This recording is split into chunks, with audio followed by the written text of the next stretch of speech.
오늘 우리는 평강입니다 라는 주제로 함께 하나님의 말씀 나누겠습니다. 우리는 지난 시간에 예수님을 사랑했던 여인들이 부활의 예수님을 만나게 된 영광에 대한 이야기를 함께 나눴습니다.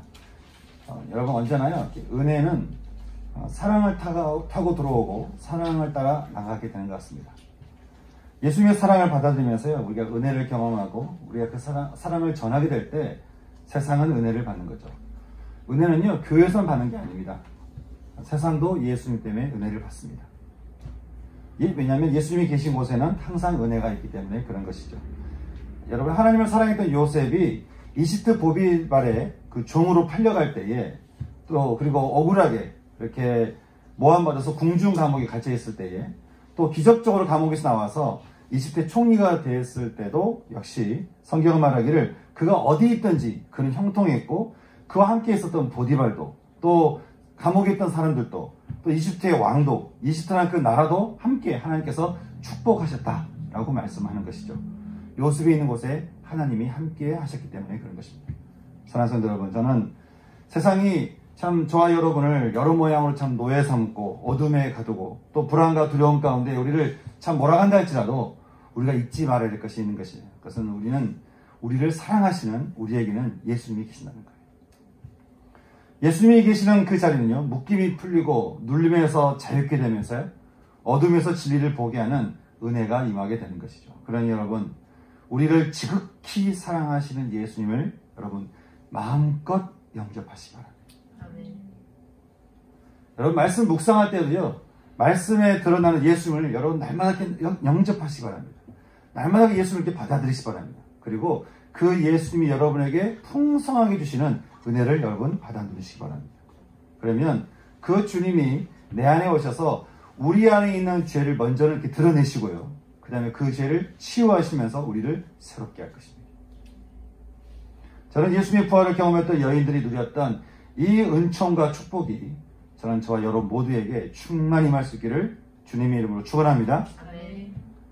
오늘 말씀에서 우리는 부활하신 예수님이 드디어 이게 세상 가운데 드러나게 되는 그 장면을 보게 됩니다. 여인들이 전했던 예수님의 부활 소식은 12제자뿐만 아니라 예수님을 따르는 많은 사람들에게 순식간에 퍼져가기 시작했습니다. 그런데 어떻게 된 일인지 요한과 베드로는 빈 무덤을 본 거 아니에요? 이 빈 무덤을 봤음에도 불구하고 그들은 예수님을 죽였던 유대인들이 두려워서 온 집안의 문들을 다 잠궈놓고는 그 안에 숨어 있었습니다. 엠마오의 제자들은 또 떠나가고 있었고, 아마 다른 제자들도 예수님을 떠나서 하나둘씩 떠나가고 있었을 것입니다. 그리고 오늘 안식 후 첫날 저녁, 지금으로 말하면 주일 저녁입니다. 이 주일 저녁에 예수님이 생전에 그렇게 죽음과 부활을 말씀하셨지만은 참 믿지 않았던 그 제자들이 지금 거기에 있는 것이죠. 근데 보니까 예수님이 진짜 죽으셨어요? 그리고 또 살아나셨다고 해서 가서 보니까 무덤이 비어있는 거죠. 야, 이건 또 어떻게 받아들여야 되는 건지. 믿지 않으니까 모든 게 이해되지 않는 거예요. 이게 처음부터 믿었으면, 말씀을 믿었으면 그 다음부터 모든 상황들이 다 이해가 되는데, 처음부터 믿지 않고 들었기 때문에 믿음이 없으니까, 믿지 않으니까 모든 사실들이 이게 정말 그런 것인가 계속 혼동이 오는 거예요. 계속 혼동이 오는 거예요. 제자들이 혼동 가운데 문을 잠그고 집에 숨어 있을 때, 근데 그때 놀라운 일이 일어나게 됩니다. 그들이 꽁꽁 잠궈 놓은 그 문을요, 부활의 예수님이 통과해서 들어오시는 거예요. 부활의 예수님이 통과해서 나타난 것이죠. 저는 이 말씀을 준비하면서요, 주님, 이 부활의 예수님이 그 문을 이렇게 통과해서 들어오신 그 장면이 너무 은혜가 되는 거예요. 정말이죠, 우리가 하나님을 사랑한 것이 아니요, 하나님이 우리를 사랑하사 우리 죄를 속하기 위하여 화목제물로 그 아들을 우리에게 보내셨다는 것이죠. 우리는요, 우리가 교회를 다니고 우리가 예수를 믿고 우리가 예배를 이렇게 한번 드려주는 것 같지만, 여러분, 우리가 예수님을 찾아내서 구원을 믿는 겁니까? 아니면 구원의 예수님이 여러분을 찾아서 우리가 구원을 받은 겁니까? 우리가 예수님을 찾아서 믿는 겁니까? 아니면 우리를 찾아오시는 그 예수님 때문에 우리가 믿게 된 겁니까?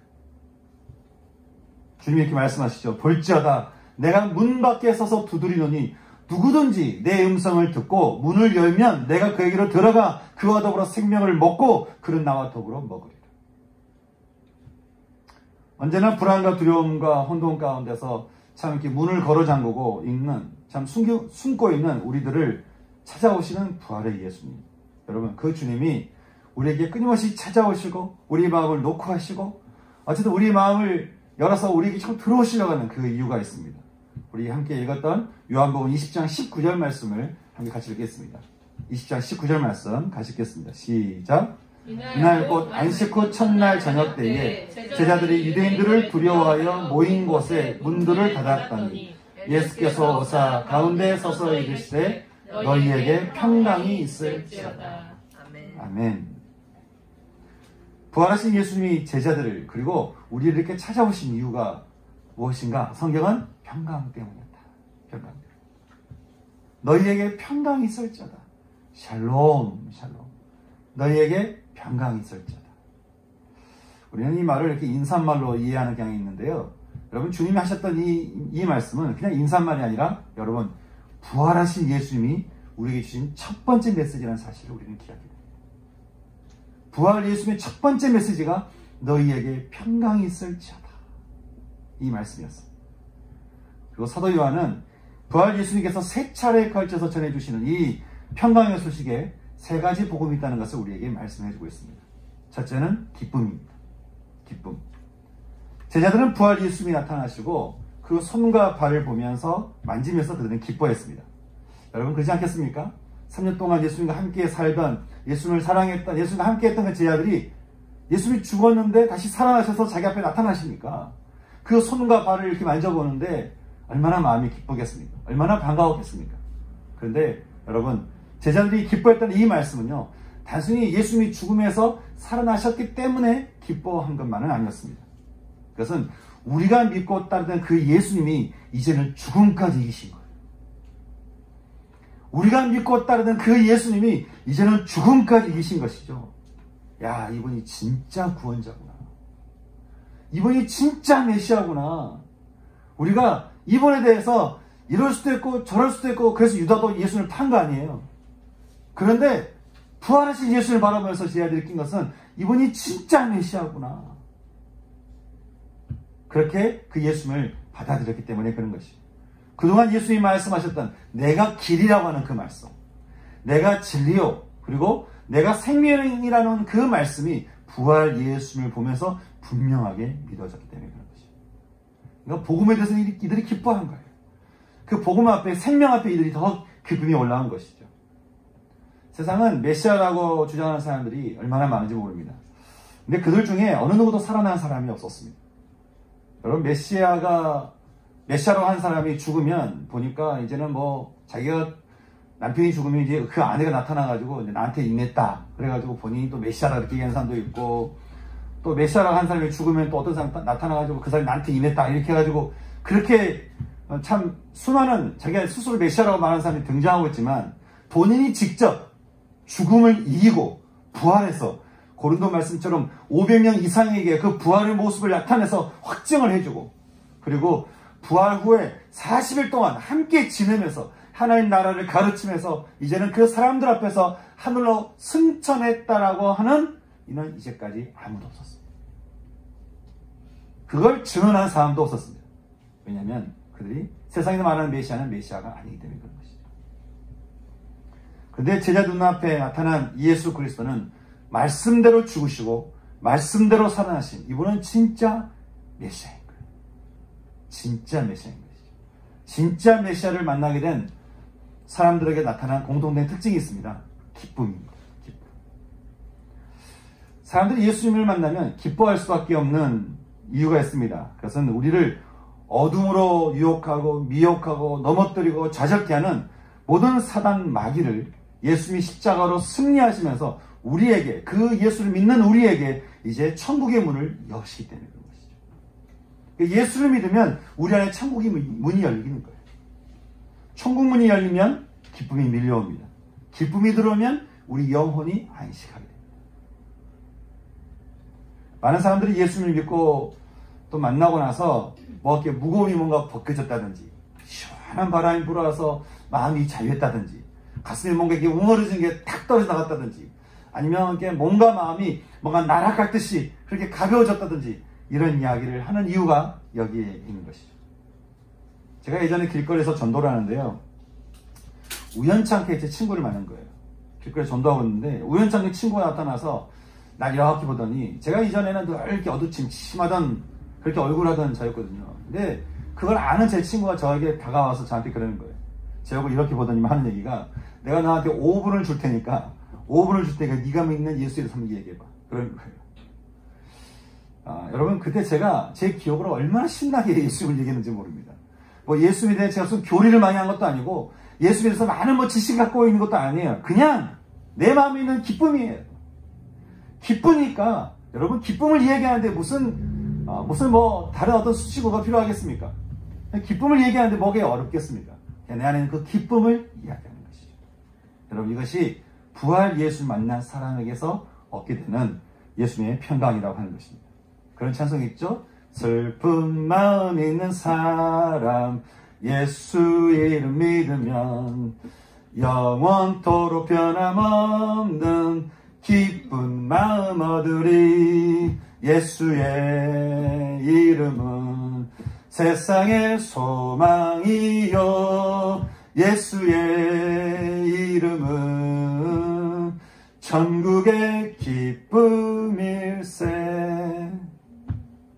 저는 예수 이름에서 나오는 이 천국 기쁨이 저는 저 여러분 모두에게도 활짝 열려서 여러분과 임할 수 있기를 주님의 이름으로 축복합니다. 그런데요, 부활 예수님의 평강은 여기에 그치지 않았습니다. 두 번째 복음이 있습니다. 그것은 하나님의 부름을 받은 자의 삶을 살게 하는 소명입니다. 소명. 주님은 너희에게 평강이 있을지어다 라고 말씀하시면서요, 아버지께서 나를 보내신 것 같이 나도 너희를 보낸다, 그렇게 말씀하셨어요. 그리고는 그들 향하사 숨을 내쉬면서 이르시기를 성령을 받으라 라고 말씀하는 것이죠. 여러분, 첫 번째 평강은요, 내 안에 그 두려움에서 벗어나게 하는 그런 기쁨의 평강이었다고 한다면, 두 번째 주님 말씀하는 이 평강은 세상에서 하나님의 부름을 받는 자의 삶을 살게 하는 평강이었다고 하는 거예요. 우리는 소명, 사명 그러면 특별한 사람에게 특별하게 임하는 것을 우리는 이해하는 경향이 있습니다. 그래서 이렇게 보면요, 재밌게도 가게를 하면서 소명을 찾고요, 또 사업을 하면서 소명을 찾고요, 일을 하면서 소명을 찾고요, 또 공부하면서도 내가 도무지 알 수 없는 소명이 뭔가를 이렇게 직업군을 찾아보면서 내가 또 찾는 거예요. 여러분, 그러면 성경이 말하는 소명은 뭘까요? 소명. 성경이 말해주는 소명이 뭐겠습니까? 바울이 이렇게 이야기합니다. 하나님이 우리를 구원하사 거룩하신 소명으로 부르심은 우리의 행위대로, 말씀하셔서 우리의 힘과 지혜를 따라 하게 하심이 아니요 오직 자기의 뜻과 영원 전부터 그리스도 안에서 주시는 은혜대로 하십니다. 이 말이 무슨 말이냐면, 은혜를 받아서 이제 그 은혜 안에 살면서 자기의 재능으로 그 은혜를 나누는 것이 소명이라는 거예요. 돈을 많이 버는 것도 소명이 아니고, 내가 사람들에게 스타가 되는 것도 소명이 아니에요. 내가 뭔가 사람들에게 인정받는 게 소명이 아니라는 거예요. 하나님 우리에게 말씀하시는, 성경이 얘기하는 소명이라고 하는 것은 은혜를 받아서 은혜를 누리면서 하나님 내게 주신 그 재능을 가지고 사람들에게 은혜를 나누어주는 것이 소명이라고 하는 것입니다. 그러니 여러분, 우리가 뭔가를 따라 하려고 애쓸 필요도 없고, 뭔가 소명을 이뤄보겠다라고 사람들과 경쟁할 이유가 없는 거예요.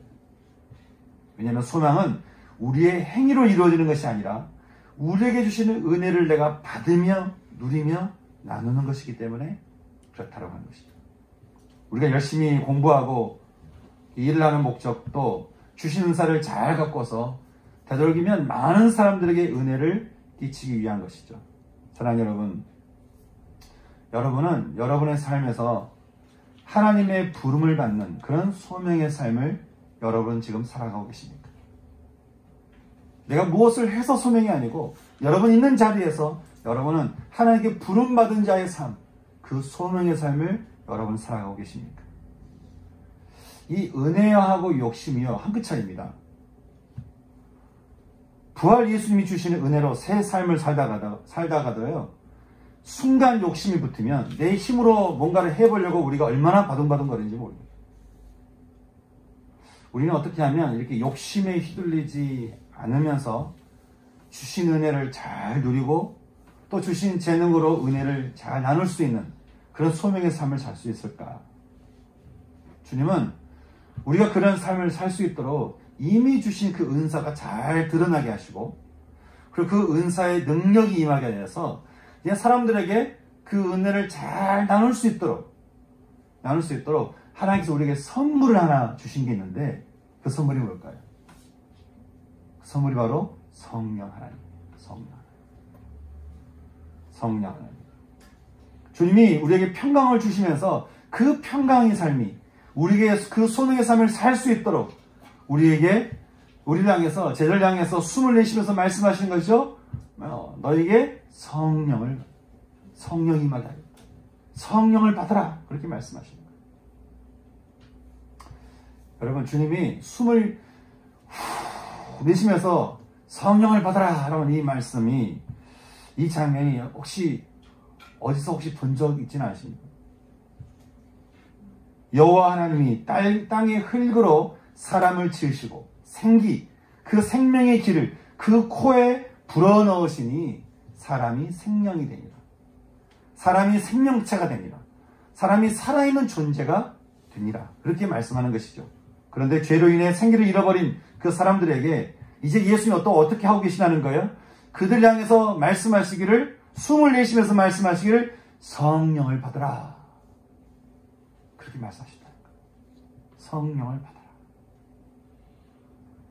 여러분 창세기에 하나님께서 예수님과 성령님과 더불어 함께 이렇게 말씀하신 장면이 등장합니다.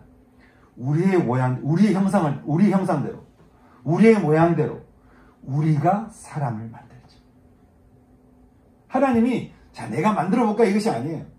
하나님이 예수님과 성령님과 함께 더불어 말씀하시기를 우리의 형상대로 우리의 모양대로 우리가 사람을 만들자.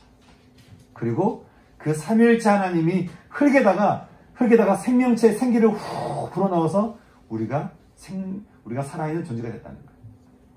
그때 우리에게 생기를 불어넣으셨던 그 예수님이 이제는 믿는 자들에게 성령을 부으시고는 예수 믿는 자들이 더 이상 생기를 잃어버리지 않도록 아예 성령 하나님이 우리 가운데 임재하시도록 그 성령을 부으셨다는 거예요. 성령을 받아라. 성령이 부어지면 일어난 일들에 대해서 주님이 이렇게 말씀하셨습니다.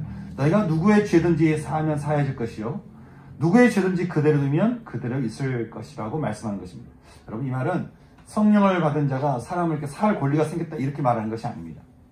성령을 받은 자들은 이제 성령께서 나를 통해 하나님의 역사를 하신다는 거예요. 나를 통해서 사람들을 축복하게 하셔서 이제는 정말 그 사람이 축복이 임하도록 하시고 여러분 안에 누군가의 좀 불편한 사람이 있을 수도 있고 또 여러분이 기도해야 될 어떤 대상이 있을 수도 있어요.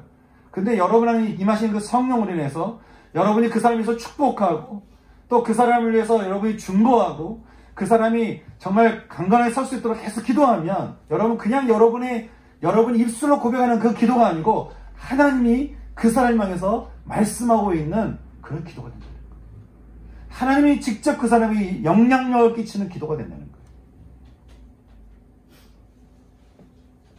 세상을 구원하시는 하나님의 그 역사에 이제는 내가 부름받는 자로 내가 쓰임받는 자로 내가 서게 된다고 하는 것이죠. 바로 소명입니다. 소명. 여러분 한 번 사는 인생에 하나님께서 내게 오셔서 그 꺼지지 않는 은혜의 불길로 소명의 삶을 살게 하시는 것 여러분 이것처럼 여러분 아름다운 인생이 있겠습니다.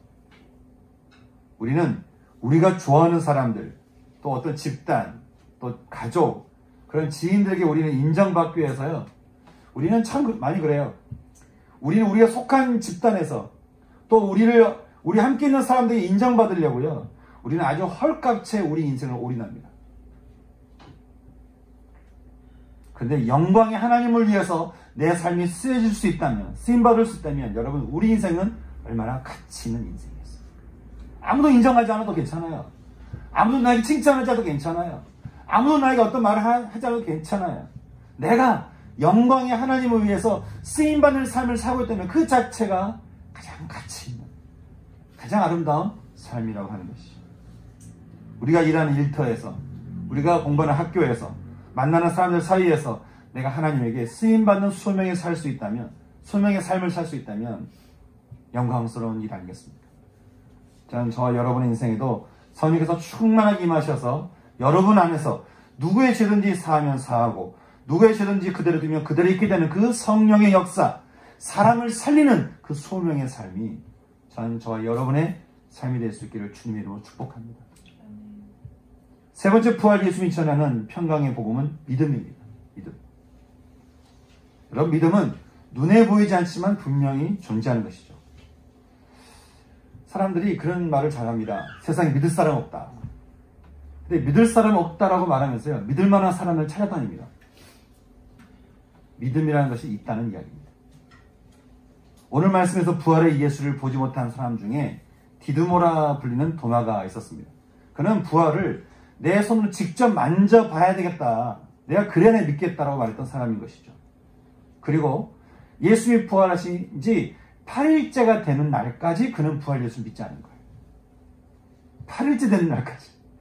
그동안 얼마나 많은 사람들이 예수님에 대한 이야기를 하고 또 예수님을 만나면서 증거하면서 증언하면서 만났던 그 현장들, 그렇게 수많은 이야기를 했는데도 불구하고 믿지 않는 거예요.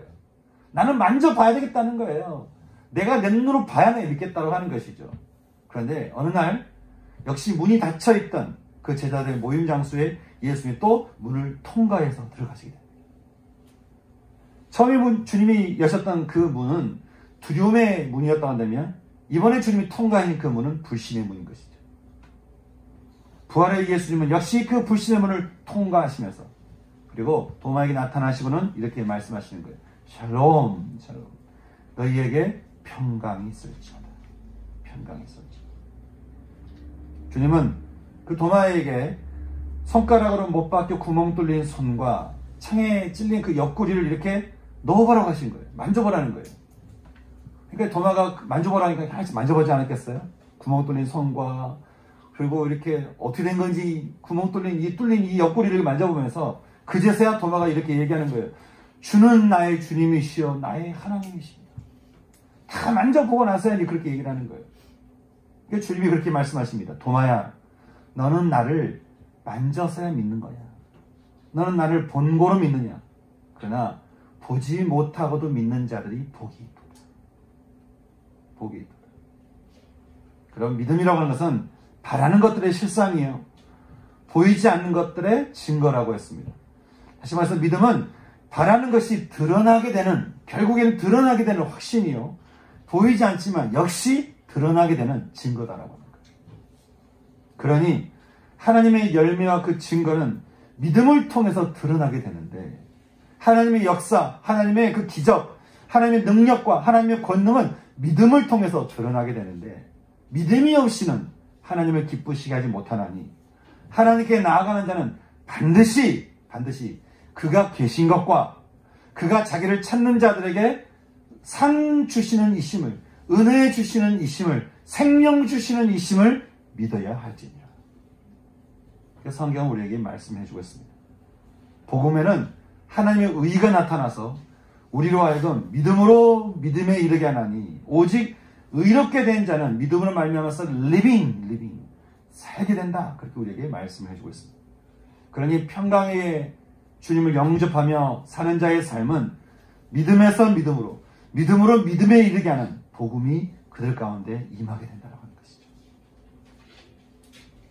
이처럼 주님의 평강으로 인해서요, 기쁨을 주시고 소명의 부르심대로 살게 하시면서 믿음에서 믿음으로 이르게 하는 이 평강이 여러분 우리에게 이게 작은 일이겠습니다.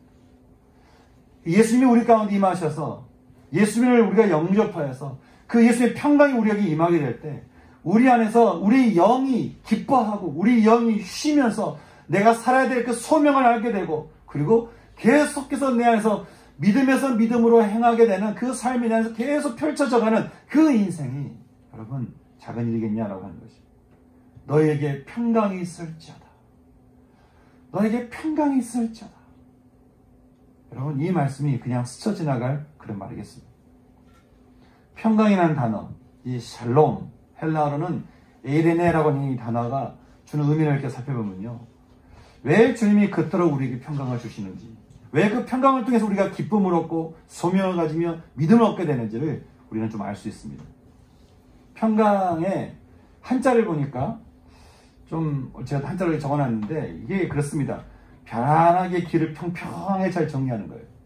그러니까 구불진 거, 그 다음에 이렇게 이렇게 울퉁불퉁한 그 길들을 평안하게 평탄하게 길을 내는 거, 이게 평강인 것이죠. 우리 주님이 말씀해 주신 평강도 이와 다르지 않습니다. 주님의 평강을 성경은 두 가지로 얘기하고 있는데, 하나는 하나님과의 막힌 담을 허무는, 하나님과의 우리 사이의 그 길을 평탄하게 하는 것, 이것이 평강, 이 화평함, 이것이 바로 평강이라고 하는 것이죠. 에베소서 2장 14절에서 바울은 말하기를, 그는 우리의 에이레네, 우리의 샬롬, 우리의 화평이신지라. 그는 둘로 하나를 만드사 원수된 것, 곧 중간에 막힌 담, 하나님과 우리 사이에 막힌 담, 그 죄를 자기의 육체로 다 허시고는 우리로 새 사람을 지어 화평하게 하시고 하나님과 화목하게 하셨다. 그렇게 말씀하는 거예요. 그 말은 우리에게 평강이 임하게 하셨다라고 하는 것이에요. 예수님이 임하셔서 은혜로 받게 되는 이 평강은 하나님과 우리 사이를 서로 통하게 해주는 그런 평강이라고 하는 것이죠. 우리가 회개함으로 평강의 주님을 영접할 때 주님은 하나님과 우리 사이에 그 길을 평탄케 하심으로 우리와 하나님 사이를 화목하게 하신다고 하는 것이죠. 그 또 한 가지 평강이 있습니다. 바울은 에베소서 2장에서 말하기를, 예수님의 평강은 우리로 한 성령 안에서 서로 연결하여 주의 성전이 되게 하셨다라고 하는 것이죠. 이것은 예수님의 평안으로 인해서 우리가 서로 통하여서 한 몸이 되어가면서 주의 성전을 세워간다는 거예요.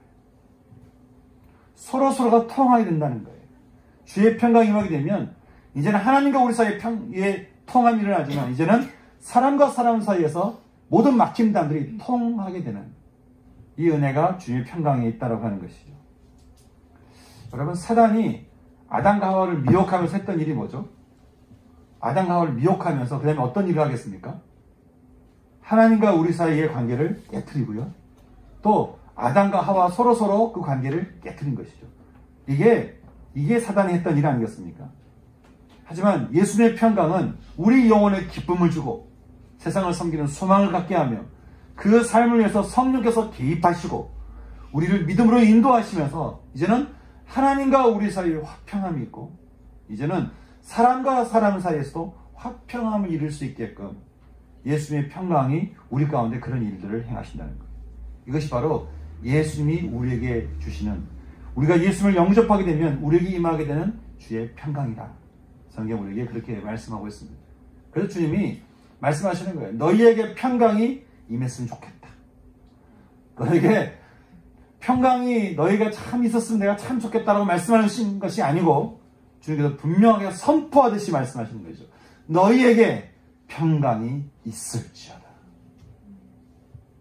그건 그 평강을 받아들이라는 거예요. 그 평강을 취하라는 거예요. 그 평강 안으로 다 들어오라고 하는 것이에요. 세상이 말하는 바닥이 깨지는 평강 말고 내가 주는 평강을 받으라고 하는 것이죠. 왜냐하면 예수님이 천국이요 곧 하나님의 나라이기 때문에 그렇습니다. 오늘 우리가 함께 읽은 사도행전에 나타난 그 초대교회를 보게 되면 이런 평강을 충분히 누리고 있는 것을 우리는 볼 수 있습니다. 사도행전 말씀 보게 되면, 교회라고 하는 것은 참 이런 것이구나. 하나님이 보시는 세상은 이런 거구나. 하나님이 원하시는 세상은 이런 거구나. 이렇게 천국이구나. 이런 게 하나님의 나라이구나. 주님의 평강으로 충만한 그 교회와 가정과 사회와 나라는 이런 것이구나. 그리고 우리가 알 수가 있는데, 어떤 말씀이 있었습니까? 믿는 무리가 한 마음이 된대요. 그리고 한 뜻이 된대요. 서로 자기의 각각의 마음, 자기의 소견에 오른 대로 사람들이 모여있지만 분열을 하는 것이 아니고 흩어지는 것이 아니고 자기 뜻을 주장하다가 깨지는 것이 아니라는 거예요. 한 마음, 예수의 마음이죠. 한 뜻, 예수님의 뜻이죠. 내 것을 다 버리고 예수님의 한 마음과 그 한 뜻 가운데 다 모아져서 이제 어떻게 합니까? 모든 물건을 서로 통용하고 자기의 재물을 조금이라도 자기 것이라고 주장하는 이가 없었다는 거예요. 여러분, 이 말은요, 어느 이념처럼 내 것, 네 것 없는 그런 사회를 말하는 게 아닙니다. 주님의 평강이 임한 성도들이 세상에 대한 그 소유욕을 내려놓게 됐다는 거예요. 주의 평강이 다른 무엇보다 큰 거예요. 주의 평강이 내게 충만하니까 이것은 있어도 되고 없어도 되는 거예요. 있으면 있는 거 가지고 섬기는 거고요. 없으면 없는 대로 또 사는 것이죠. 그러니 그 공동체는 가난한 사람이 없었다라고 우리에게 말해주고 있습니다. 왜냐하면 그 성도들이 서로의 필요를 채워주고 있었기 때문에 그런 것이죠. 이런 초대교회의 핵심에 대해서 누가는 말합니다. 주님의 큰 권능으로 주 예수의 부활을 증거하니 무리가 큰 은혜를 받았다는 것이죠. 그 공동체는 예수의 부활을 증언하는데 그 부활 예수로 인해서 그들과 세상이 은혜를 받게 됐다고 하는 것이죠. 여러분, 우리로 인해서, 우리에게 주신 은혜로 인해서 나 역시 그 은혜 가운데 기뻐하며 소명을 받고 내가 계속 믿음의 삶을 살아가는 그런 내 삶. 그래서 이걸 통해서 이제는 내가 함께 있는 그곳에 하나님의 은혜를 계속 끼칠 수 있는 그런 삶. 여러분, 우리가 한 번 사는 이 인생에 우리가 그런 삶을 살아야 되지 않겠습니까? 우리가 이런 얘기를 하면요, 이게 자기 일을 보니까 이게 안 된다는 거예요. 이거 너무 뜬구름 같은 얘기라는 거예요. 이게 할 수 없는 이야기라는 거예요. 제가 그랬어요. 자꾸 죄를 보고 있으니까 구원이 이루어지지 않지. 내 죄성을 자꾸 바라보니까 안 된다고 얘기를 하지. 다윗이 이렇게 얘기하죠. 너의 영혼아 잠잠히 하나님만 바라라. 무릇 우리의 소망이 그로부터 나오는다. 우리가 하나님을 바라고 하나님을 우리가 믿으며 소망하며 그 평강의 주님이 내 안에 충만히 임하시기를 기도하며 그 소망의 예수를 내 마음에 품으며 영접하며 살아가게 될 때 우리는 성경에서 이야기하는 이 모든 말씀이 우리의 삶에서 실제적으로 풀어질 수 있는 그런 축복이 우리 가운데 임하게 될 줄 믿습니다. 그 소망의 기쁨이, 그 소망의 소명이, 그 소망에 찬 믿음이 저는 우리의 삶이 될 수 있기를 소망하는 것이, 그리고 빈들의 풍성한 교회에도 이 소망의 복음이 충만할 수 있기를 소망하는 것입니다. 사랑하는 여러분, 오늘 주님이 우리에게 말씀하시는 너희에게 평강이 있을지어다. 주님께서 말씀하신 이 말씀 앞에 여러분 우리도 함께 우리가 화답하며 나가야 되지 않겠습니까? 아멘. 주님, 제 안에 그 평강이 임하기를 원하나이다. 머리로 하는 평강 말고요, 내 가슴으로 느끼는, 내 삶으로 평강이 임하는 그 은혜가 제 안에 있기를 소망합니다. 이렇게 고백하며 나아갈 수 있는 저는 이 시간 우리가 됐으면 좋겠습니다. 함께 우리가 기도하기 전에요, 이렇게 찬양을 들었으면 좋겠는데, 우리 함께 기도해. 찬양 있죠? 이 찬양 우리 같이 들으면서요, 찬양 가사를 보시면 우리 함께 기도해 주 앞에 나와 무릎 꿇고 넘겨주세요. 긍휼 베푸시는 주, 하늘 향해 하늘을 바라보는 거죠. 그리고 내 마음에 두 손을 들고 그러면 하늘문이 열리고 그 은혜의 빗줄기가 이 땅 가운데 가득 내리고 마침내 주어 오셔서 의의 빗줄기 우리에게 부어주시도록, 그리고 우리 함께 기도하면서 나갈 수 있는 시간이 있습니다. 그래서 우리 같이 찬양하면서 함께 우리가 그 마음을 품는 시간이 있습니다. 찬양하겠습니다. 우리 함께 기도해.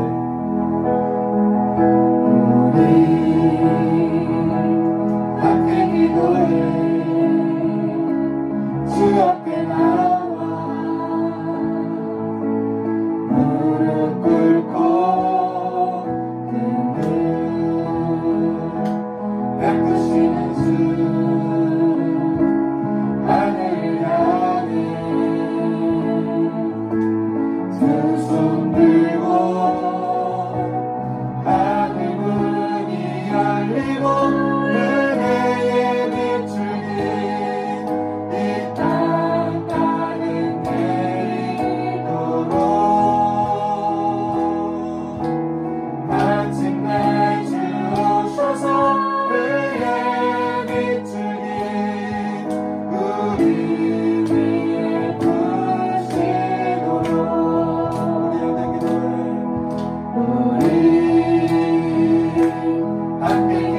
때